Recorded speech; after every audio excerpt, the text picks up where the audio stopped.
Welcome to the YouTube channel of Accounts का बाप।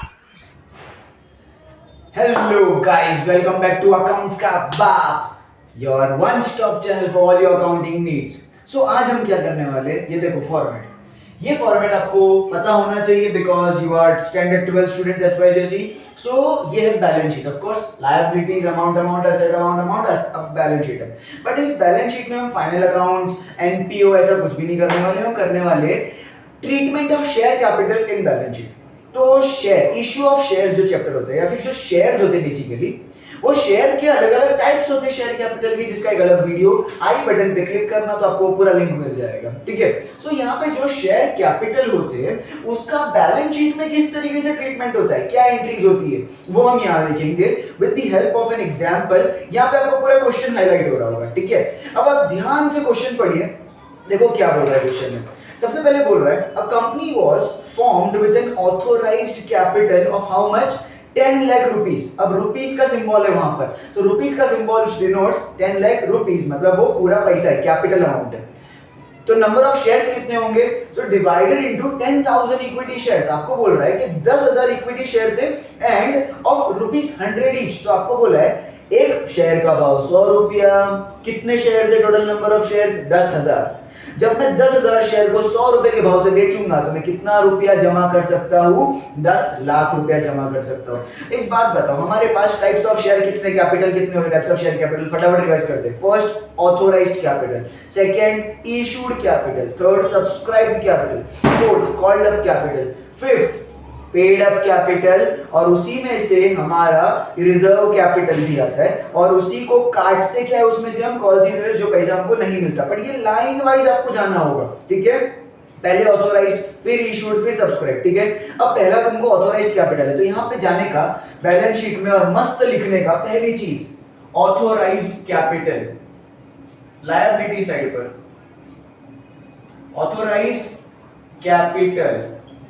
अब सबसे सवाल उठता है कि लायबिलिटी साइड पर क्यों है. Any capital is a liability for a company, क्योंकि कैपिटल आपका बोझ है. कैपिटल कंपनी का, कंपनी का खुद का पैसा नहीं, वो शेयर होल्डर्स का पैसा है. तो कंपनी के सिर पर क्या है, बोझ. कंपनी के टकले पे बोझ है कि मुझे ये पैसा शेयर होल्डर्स को वापस लौटाना है, ये मेरा पैसा नहीं है, मुझे शेयर होल्डर्स को प्रॉफिट कमा के अच्छा पैसा वापस लौटाना है, और उन पैसों से जो उन्होंने मुझे दिए अपने कामकाज को निकालना है. तो ये कंपनी का पैसा नहीं है, इसके लिए वो क्या है, लायबिलिटी, बोझ, उनको वो पैसा लौटाना है. तो ऑथोराइज्ड कैपिटल, तुमको क्या बोला था, देयर आर 10,000 शेयर्स, और एक शेयर को मैं कितने में बेच रहा हूं, 100 रुपए में. तो 10,000 शेयर जब मैं 100 रुपए के भाव पर, देखो आपको क्वेश्चन हाईलाइट हो रहा है, 100 रुपए के भाव पर बेचूंगा तो मुझे कितने जमा हो जाएंगे, 10 लाख. तो यहाँ पे अमाउंट आ जाएगा 10 लाख. मेरा पहला स्टेप तो ऑथोराइज्ड कैपिटल का निकाल दिया. अब आगे क्वेश्चन पढ़ते क्या बोल रहे हैं.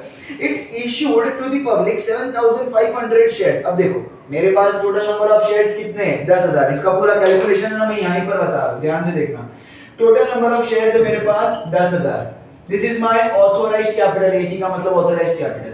अब इसमें से मैं बेचने निकाल रहा हूं 7,500. This is my issued capital, कि कितना मैंने बेचने के लिए निकाला. तो यहां पर एंट्री फटाफट करते हैं इसकी. नेक्स्ट ऑथोराइज्ड के बाद आता है इशूड कैपिटल, इसी के नीचे लिखना है कितना मैंने बेचने निकाला, भैया 7,500 शेयर, और एक शेयर का भाव कितना है, 100 रुपया है एक शेयर का भाव. तो बताओ 7,500 शेयर 100 रुपए के भाव से बेचूंगा तो कितना रुपया मैं जमा कर सकता हूँ, 7.5 लाख रुपया मैं जमा कर सकता हूँ. ठीक है. क्वेश्चन आगे पढ़ते.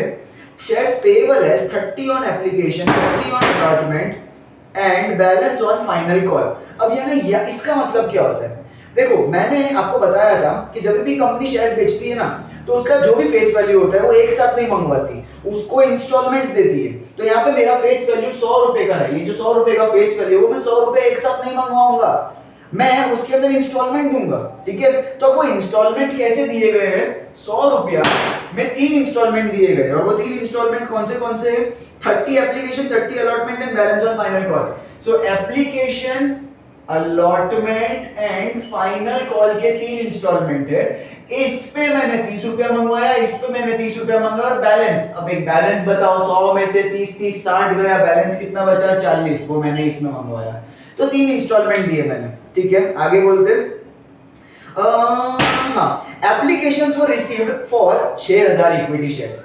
एक बात बताओ, एप्लीकेशन वर रिसीव मतलब मैंने बेचने निकाले 7500 शेयर, पर बीके कितने मतलब सब्सक्राइब कैपिटल, कितने लोगों ने खरीदा और कितने शेयर्स मैंने एक्चुअली में खरीदे गए, सिर्फ 6000 शेयर्स को खरीदा गया।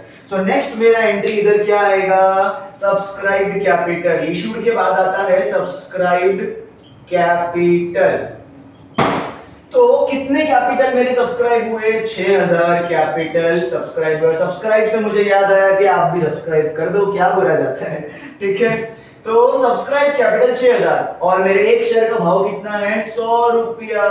तो मतलब मेरे कितने रुपए जमा होने वाले हैं, 6 लाख रुपए जमा होने वाले हैं, 6000 शेयर का 100 रुपए के हिसाब से। आगे बढ़ते, आगे क्वेश्चन बोल रहा है आपको Okay, the amount of allotment was duly received except one shareholder holding 500 equity shares. अब सवाल उठता है कि इसके बाद सब्सक्राइब कैपिटल के बाद क्या होगा। तो सब्सक्राइब कैपिटल के बाद जितने बिक गए, अब मैं क्या करूंगा ना, पैसे डिमांड करूंगा, पैसे लोगों से मंगवाऊंगा। तो मैंने कितने पैसे मंगवाए और कितने नहीं मंगवाए, तो देखो मुझे क्या बोल रहा है, ध्यान से आगे क्वेश्चन पढ़ना। The amount of allotment was duly received except one shareholder holding 500 equity shares did not pay allotment money। इसको बाद में देखते, इतने को ब्रैकेट बना के साइड में रखो, ये हम अभी नहीं लास्ट में देखेंगे। The company did not make final call। ये ध्यान से अभी देखने वाली और समझने वाली चीज है। देखो मैं 3 इंस्टॉलमेंट दे रहा हूँ, ओके ये बात क्लियर है। अब आगे बोल रहा है company did not make final call, इसका मतलब है कंपनी ने ये 40 रुपए मंगवाए ही नहीं। मतलब कंपनी ने ये एप्लीकेशन का 30 रुपया मंगवा दिया, ये अलॉटमेंट का 30 रुपया मंगवा दिया, मतलब 100 में से कंपनी ने 60 रुपए मंगवाए और 40 रुपए नहीं मंगवाए।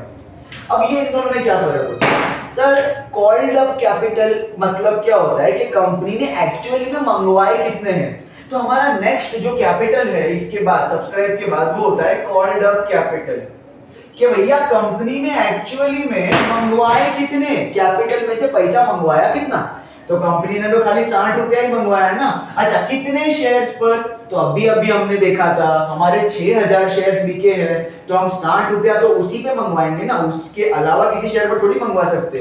तो 6000 शेयर्स पर सिर्फ हमने 60 रुपया मंगवाया, तो 6 होता है 36 और 40 मतलब 3,60,000 रुपया हमने मंगवाया। अब जितना नहीं मंगवाया वो होता है अनकॉल्ड कैपिटल, पर उसको यहां पर कहीं पर भी शो करने की जरूरत नहीं होती है, ठीक है। अब आता है नेक्स्ट पेड अप कैपिटल।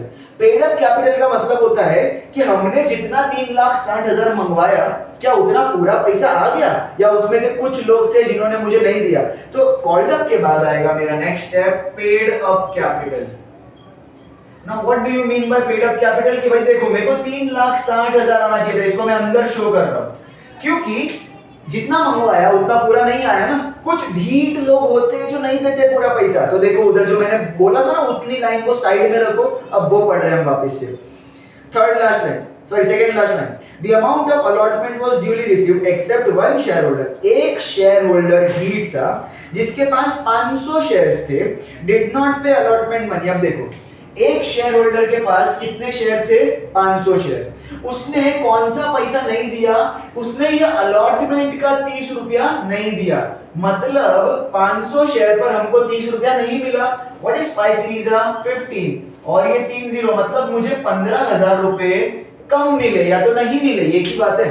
तो ध्यान से देखो मेरे को 3,60,000 टोटल मिलने चाहिए थे, उसमें से ये 15,000 मुझे नहीं मिले, जिसको मैं क्या बोलूंगा, कॉल्स इन अरियर्स।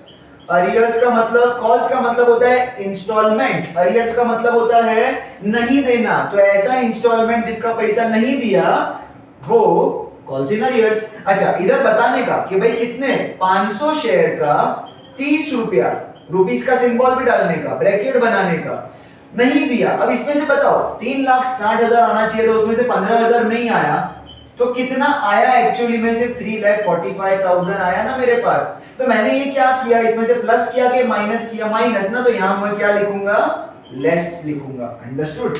इसको बोलते हैं फाइनल प्राइस कि आपके हाथ में एक्चुअली में कितना पैसा आया। सो आपके पास 3,45,000 आया। अच्छा, सो ये 3,45,000 अभी आप क्या करोगे, तो मैं इन सबको मिटा रहा हूं और ये मेरा असेट साइड है।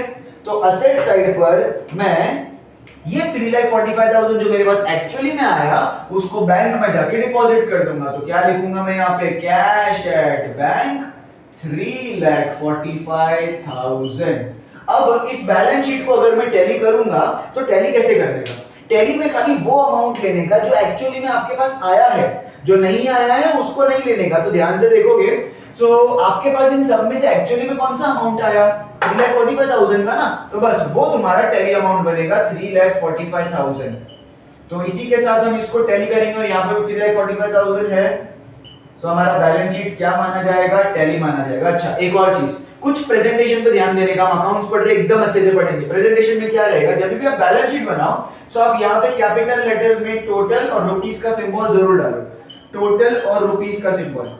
और प्रेजेंटेशन में जब भी आप टोटल लिखो तो ऊपर सिंगल लाइन और टोटल के नीचे डबल लाइन, ऊपर सिंगल लाइन टोटल के नीचे डबल लाइन। प्रॉपर प्रेजेंटेशन कैसे करना है ये तो मैंने ऑफ कोर्स मार्कर से किया है, आपको स्केल और पेंसिल से प्रॉपर करना है, तब जाके आपका ये सम होगा पूरा और मस्त मार्क्स मिलेंगे। आई होप आपको ये समझ में आया हो। अगर समझ में आया हो तो प्लीज शेयर, सब्सक्राइब, लाइक करो और गुड बाय।